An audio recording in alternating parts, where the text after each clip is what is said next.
Mheshimiwa Mwenyekiti, ndani ya halmashauri yetu ya mji wa Tunduma Mheshimiwa Mwenyekiti, nitaka kujua nini mpango wa halmashauri kwenda kununua mtambo wa kutengenezea barabara.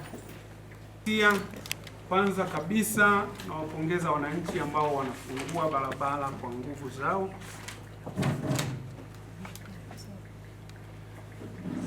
Lakini jambo la pili, kupitia bajeti tulizonazo tumeendelea kuzitenga kwa ajili ya kuenda kuboresha mle walimofungua wananchi, kuweka kifusi, kujenga mitaro. Lakini kwa swali lako la msingi, nadhani sasa kupitia baraza hili katika bajeti ijayo na tutakayoanza kuijadili, ni waombe waheshimiwa wenzangu, twendeni tukajadili juu ya namna gani tutatenga fedha na kuweza kununua mtambo wa kufungua barabara zetu katika mji wa Tunduma. Mheshimiwa Mwenyekiti, serikali imejipanga vipi kuhusu vyumba vya madarasa shule ya msingi Ukumbusho? Tunataka kujua. Tibu ulivyo, halmashauri imeendelea kutenga fedha kwa ajili ya uboreshaji wa madarasa, uongezaji wa madarasa kwa ajili ya watoto wetu. Hivyo kama liko kwenye mpango, tutakwenda kuboresha vyumba hivyo na kuongeza madarasa katika shule ya msingi Ukumbusho. Lakini kama halipo kwenye bajeti ya mwaka huu, basi tuwaelekeze wataalamu kulichukua kwa uzito katika bajeti ijayo, tuweze kutenga fedha na kwenda kumalizia madarasa hayo na kuongeza vyumba kwa ajili ya watoto wetu katika shule ya Ukumbusho. Asante Mheshimiwa Mwenyekiti. Naomba kuuliza Mheshimiwa Mwenyekiti, hivi vikao vyetu haviwezi kurushwa kwenye taarifa ambazo wanaziona wananchi kwa sababu waandishi wa habari wapo? Asante sana. Kurushwa kwenye vyombo vya habari kupitia media mbalimbali, lakini pia kwa swali lako zuri, tuwaombe waandishi wetu wa habari wa ndani na nje, tutakapokuwa na baraza wakati mwingine, basi taarifa zetu ziruke live. Asante kwa nafasi. Kuna shughuli iliyokuwa inaendelea kwenye kata ya Maporomoko kwenye eneo ambalo tulikuwa tumetenga kujenga soko. Magreda yamefika pale, yanasembua pale, tumeulizwa maswali mengi na wananchi, tumeshindwa kutoa majibu. Wengine wanasema mabasi yanataka kuhamia pale, wengine wanasema ni soko. Sasa nataka nipate majibu ya halmashauri ili tujue mambo ya kwenda kuwajibu wananchi pindi wanapotuuliza pale panasembuliwa kwa ajili ya nini. Asante sana kwa swali nzuri kutengeneza miundombinu. Sasa kwa wakati huu, kwa sababu mabasi yameonekana yanapaki barabarani mle na kuleta usumbufu kwa wananchi, tukaona kama ni jambo linaweza likawa zuri, lakini kwa sababu issue ya mabasi ni issue ambayo ina mapana yake na tunapaswa kushirikisha na vyombo vingine vikiwepo vya ulinzi na usalama. Kwa hiyo kwa sasa kuna mchakato ambao unaendelea kwa kushirikisha vyombo vingine na taasisi zingine. Kwa hiyo majibu ya pamoja yatakapotokea na kupatikana, nadhani tutajua sasa tunafanya nini na tutatangaza kwa wananchi kupitia kwenu nyinyi. Kwa hiyo niwaombe muendelee kuwa na uvumilivu ili jambo liwe sahihi na lenye usalama mzuri. Asante. Lakini nipende kushukuru Mwenyezi Mungu ambaye amenijalia kuweza kufika katika hadhara hii. Mheshimiwa Mwenyekiti, hiki ni kikao changu cha 4. Huwa nikifika hapa nakuta kama hivyo wanavyonimulika na makamera, lakini tangu nimeanza kukaa kwenye vikao hivi, Mheshimiwa Mwenyekiti, sijaona kipindi chochote cha baraza kikirushwa ili kuweza kujua baraza leo la Tunduma limekaa katika baraza.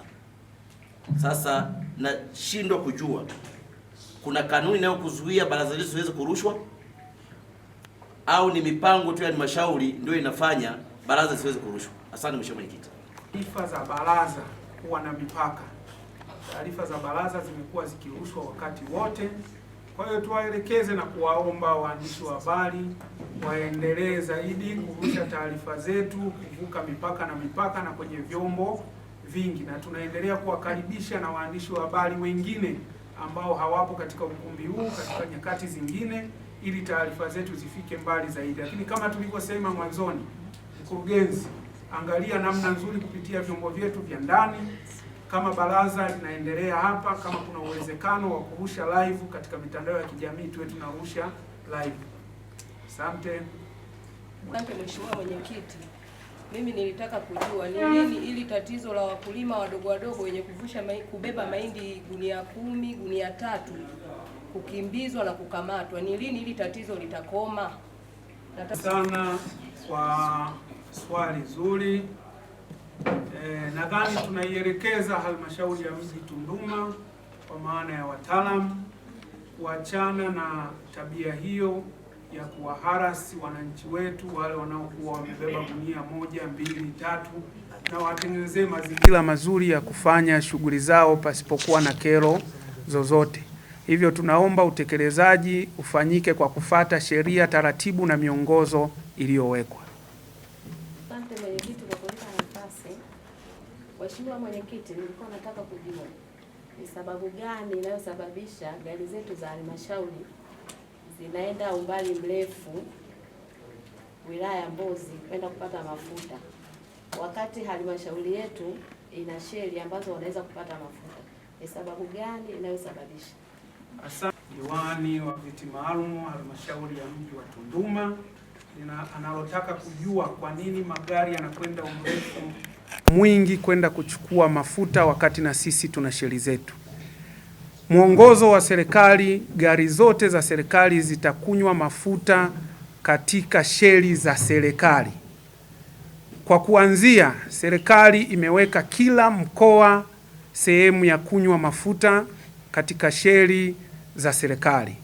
Hivyo basi, kwa kupunguza changamoto hiyo, tuiombe tu serikali iweze kuwa na mipaka mirefu, iweze kusogeza vituo katika wilaya zetu ili magari yetu sasa yasiende mbali katika wilaya na halmashauri, ili kupunguza gharama ya matumizi ya mafuta pindi tunapofata mafuta. Hivyo tunaomba serikali iweze kufanya hivyo. Mheshimiwa Mwenyekiti, swali langu lina A na B, lakini limefilisiwa sana na Mheshimiwa Migodera, lakini nitatakiwa niongeze nyama alafu niulize swali B. Halmashauri ya mji wa Tunduma, kutokana na kilio kikubwa cha madiwani katika vikao vyetu, tumegundua kwamba kuna shida sana ya mabarabara. Yaani tunapofika swala la barabara aidha kufunguliwa aidha kuziboresha, tunapata shida sana. Kwa ushauri wangu ilikuwa mkakati maalum wa kuhakikisha kwamba tunanunua matrekta ya kusembua mabarabara ili kuondokana na hii adha. Kwa kuwa umeshaijibu, sitaendelea. Nije kwenye swala B. Mheshimiwa Mwenyekiti, pamoja na kujenga barabara zetu za lami katika mji wa Tunduma, inaonekana kwamba watu wetu kwa kuwa hawakuwa tayari kuzikabili barabara za lami hasa kwenye makata yetu huko. Sasa kumekuwa na matatizo makubwa ya watu wetu kugongwa katika barabara hizo. Na mmojawapo mwasilika mkubwa ni kata ya Sogea, ambao mpaka sasa kwa takwimu tuna watu 6 wameshagongwa katika barabara inayotoka Sogea ukiacha barabara kuu kuelekea Mpande, wamegongwa 6 wamefariki. Lakini watu 4 mpaka saizi ni vilema. Sasa nilikuwa naomba ni mpango gani wa dharura kabisa kuhakikisha tunaiwekea matuta eneo hilo ili watu wetu waendelee kuenjoy katika lami hizi. Asante sana. Pamoja na idara ya ujenzi ya halmashauri kwa udharura wake waweze kuifuatilia barabara hiyo ambayo inaleta maafa na kuweza kuweka matuta ya kupunguza mwendo kasi. Na isiwe barabara tu ya Sogea. Kama kuna barabara nyingine ambayo inaleta changamoto, ni waombe waheshimiwa madiwani kuwasiliana na ofisi ya mkurugenzi ili kwa udharura wake iweze kushughulikiwa barabara hizo. Asante.